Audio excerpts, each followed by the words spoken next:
Makanya kan banyak masyarakat Papua tuh jualan pinang, jualan umbi-umbian, jualan hasil alam. Itu karena pemerintah Papua baik. Hola netizen yang tercinta. Nama Bobon Santoso makin mencuat setelah memulai misi Kuali Merah Putih di tahun 2023. Bobon mengelilingi berbagai daerah di Indonesia untuk berbagi masakan. Provinsi pertama yang dikunjungi adalah Papua. Baru-baru ini Bobon bercerita di balik perjalanan Kuali Merah Putih. Bukanlah hal mudah sebab butuh modal yang besar untuk memulainya. Ia mengaku sempat mau menjual mobil Alphardnya demi terbang ke Papua. Hal itu disampaikan Bobon di podcast Deddy Corbuzier. Deddy Corbuzier menjadi salah satu orang yang ditawari oleh Bobon. Rupanya Bobon rela kehilangan mobil Alphardnya demi menjalankan misi Kuali Merah Putih. Ia menggarisbawahi kalau program Kuali Merah Putih memang diperuntukkan untuk amal. Meskipun konteksnya memasak, tujuannya sebenarnya adalah untuk berbagi kebahagiaan. Pada akhirnya Bobon mengurungkan untuk menjual mobilnya karena ada sponsor yang masuk. Bobon mengungkapkan alasan mengadakan berbagi masakan tur Indonesia. Niatnya tulus semata untuk Tuhan sebab ia juga pernah merasakan menjadi orang dengan serba kekurangan menurutnya. Nah, gimana nih menurut netizen yang terhormat? Silahkan berkomentar ya. Kalian tahu ini apa? Ini namanya daging sapi. Ya, tapi gua hari ini baru tahu di dunia, bahkan di Indonesia masih ada yang nggak tahu sapi itu apa. Jujur gue cukup kaget dan dari tadi siang gue nonton video tersebut sampai sekarang, gimana ya? Rasanya tuh agak sedih dan gue benar-benar bersyukur dengan kondisi gue saat ini. Gue bisa makan sapi, bisa makan daging-dagingan, apalagi gue yang anak fitness tentunya lebih perlu makan protein yang banyak, sedangkan kita baru tahu dan gue baru tahu rupanya melalui kontennya Bobon Santoso, dia kemarin ke Papua, vlog-vlognya itu ada orang masih belum tahu sapi itu apa. Jadi menurut gue buat kita ya teman-teman sekalian selalu bersyukur dengan apa yang telah diberikan, apa yang kita punya. Ya, jangan pernah ngeluh. Gue juga ngeluh jujur, lagi diet makan daging banyak gue ngeluh. Tapi sejak gue nonton video tadi, gue jujur gue bersyukur banget kalau gue masih bisa diberikan kesempatan untuk makan makanan enak dan masih bisa nikmatin semua ini. Buat Bobon, konten lu bener-bener hari ini gue nonton gila banget. Di antara terpukul, terharu, dan gue termotivasi juga bisa pengen bisa memberi yang terbaik untuk negara kita juga. Jadi buat Bobon, lanjutin terus perjuangannya, semangat. Salut banget gue buat lu tuh, sumpah. Ada orang gila yang benar-benar dedikasi dirinya sampai ya bisa dibilang ke zona merah itu juga membahayakan dirinya sendiri. Tapi kita salut sama lu bro. Kuali Merah Putih untuk Indonesia, mantap. Oke, aku mau bilang sangat luar biasa Bobon Santoso, yang dimana kita belum pernah tahu gitu. Ada negara di Indonesia ini belum merdeka. Ya contohnya Papua yang di pelosok. Mereka tingkat sapi aja gak pernah lihat, apalagi makan gitu. Jadi ya netizen jangan banyak hujat yang begini begitu. Ya setidaknya bantu gitu. Itu sangat luar biasa Bang Santoso, emang good job, hebat. Semoga pemerintah bakal membantu rakyatnya lebih maju. Oke. Ya bang, memangnya pemerintah Papua kenapa? Oh, pemerintah Papua tidak kenapa-kenapa. Mereka baik banget sama masyarakat Papua. Makanya kan banyak masyarakat Papua tuh jualan pinang, jualan umbi-umbian, jualan hasil alam. Itu karena pemerintah Papua baik. Mereka mendukung passion kita sebagai orang Papua jualan pinang dan umbi-umbian. Kita orang Papua tuh berbeda sama orang Cina. Orang Cina lahir, sekolah, selesai sekolah buat bisnis. Kita Papua tidak, lahir, sekolah, jualan pinang. Tapi sejujurnya tidak. Kita orang-orang Papua tuh susah dapat kerjaan. Alasannya karena kita anak Papua ini katanya dibilang suka sekali mabuk. Mohon maaf, kita bukan suka sekali mabuk. Kita hanya tidak suka tolak ajakan. Tapi memang kita anak Papua tuh susah dapat kerjaan. Dibilang tuh kita tuh suka sekali mabuk, apa-apa. Mohon maaf, kalau memang kita mabuk ya karena saya pribadi 12 suka mabuk, bukan berarti karena kita Papua. Ya, terima kasih.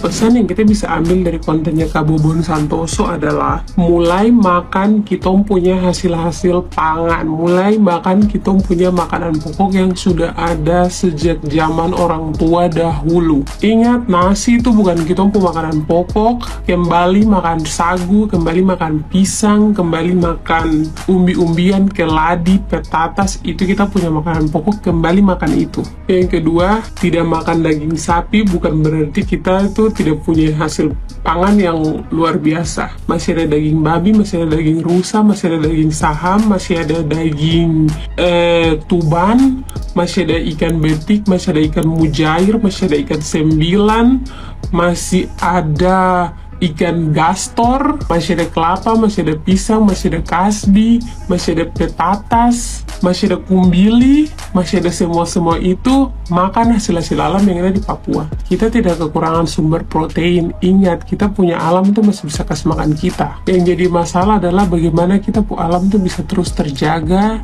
dengan tidak dirusak oleh perusahaan-perusahaan seperti kelapa sawit atau apapun itu yang bisa mencemari alam. Karena sekali lagi, alam itu mama. Kau mau bikin rumah, kau cari gaba-gaba atau pelepas sagu, kau bikin rumah gaba-gaba. Kau mau makan, kau pergi pasang jaring, kau pergi berburu, kau pergi pangkur sagu, dan kau makan. Di pedalamannya itu sangat amat miris ya. Di sana nggak ada pekerjaan, nggak ada ya, intinya begitulah. Sampai saking pengen makan Indomie dan makan kayak begitu itu harus barter ya. Itu pun karena ada satu kebaikan, satu itu mungkin nggak ngerti tuh ABRI apa ya yang dia di pos itu kan luar biasa. Walaupun beliau mungkin itu dari hasil donasi dari para orang-orang baik ya, mungkin barangkali kan begitu. Cuma yang saya bingungkan gitu loh ya, ini kan pengalaman saya di dunia malam 30 tahun malang melintang gitu kan. Yang jadi anehnya kenapa gitu kan orang-orang Papua tuh para lelakinya mungkin oknum-oknum pejabat atau mungkin pengusaha dan lain sebagainya, nggak ngerti saya ya gitu, itu royal loh ya, terkenal loh. Orang Papua itu kalau ke Jakarta itu banyak menghabiskan uang untuk berfoya-foya, apalagi sama cewek-cewek gitu kan, sama ani-ani. Belum lama ini aja ada tuh ya LC kan gitu, baru kenalan seminggu ditransfernya lah uang buat beli Honda Jazz cash and carry itu dari tamu Papua ya. Nggak tahu itu siapa lah, saya juga nggak tahu, cuman katanya tapi sampai LC tersebut berhenti dari kerja loh ya gitu guys. Terus juga saya sendiri pun dulu ya waktu kerja gitu dulu zaman baheula kala berapa puluh tahun yang lalu ya, mungkin 20 tahun yang lalu barangkali ya, iya kayak 20 tahun yang lalu gitu, waktu di Miles itu ada pejabat gitu oknum ya kan. Saya sendiri pun ngerasain nikmat uangnya itu, sekali ngasih tuh 20 juta itu zaman dulu ya, 10 juta mungkin kalau saya mau jadi enong-enongnya dia gitu, mungkin saya kaya raya barangkali dibeliin ini itu. Tapi karena sayanya itu kan punya cowok ya kan, jadi saya cuma sebatas dia temong sama ini apa LC kan begitu dong, jadi ya sebatas gitu aja. Makanya bingung loh, kok para mungkin oknum-oknum pejabatnya kalau ke Jakarta itu paling royal loh. Dan memang ternyata ya itu pejabat yang oknum pejabat itu yang ngasih bunda uang banyak-banyak tuh nggak lama memang keluar di TV, ternyata korupsi ratusan miliar. Beneran, mungkin kalian juga kalau bunda sebutin namanya juga kalian pada tahu. Itu kalau dia ke dunia malam ya, semua LC itu diborong, semua waiter, semua security, pokoknya mami, wah uang timnya itu satu orang gope, LC yang nemenin dia tuh 20 juta, 10 juta, pokoknya keren deh. Kalau ke Sepak semua anak terapis tuh diborong semua sama dia. Makanya bingung gitu kan kalau ngeliat sisi kehidupan orang pedalaman ya, sampai kayak sebegitunya gitu loh. Pada ngapain aja itu oknum-oknum pejabat, matanya nggak melihat kah gitu kan, seperti itu loh guys ya. Makanya kok bingung ini lobet lagi, bingung makanya gitu ya. Di zaman yang sudah semerdeka ini, apalagi kan Papua itu kan terkenal dengan freeport-nya ya kan. Terus juga itu pejabat sampai kemarin kan gaji satu pejabat yang kerja di Freeport sampai ratusan miliar. Ya masa iya sih dengan bisa menggaji dari Freeport segitu puluh miliar, ratusan miliar, rakyat Papuanya masih sengsara kayak begitu. Apa nggak malu menerima gajinya gitu ya kan? Seharusnya kan rakyatnya sejahtera dulu, baru mensejahterakan para pejabat-pejabatnya, kan begitu, bener nggak guys? Bener gak sih? Ya, ini pengalaman pribadi saya loh ya. Jadi sepenglihatan saya, sepanjang dari saya dulu waktu kerja sampai detik ini pun, kalau orang Papua ke dunia malam itu ya, para tamu-tamunya itu paling tajir loh, paling cucok loh duitnya loh. Kalau nyawer-nyawer itu nggak asal-asal loh, nggak kaleng-kaleng loh. Kalau apalagi kalau dia udah naksir LC ya kan, nggak segan-segan tuh ngebeliin mobil kayak rumah kayak nggak tahu itu oknum pejabat mana atau pengusaha mana, gue kagak ngerti. Ini saksi cerita kenyataan ya, gue nggak pernah mau bohong, ngerti nggak lo?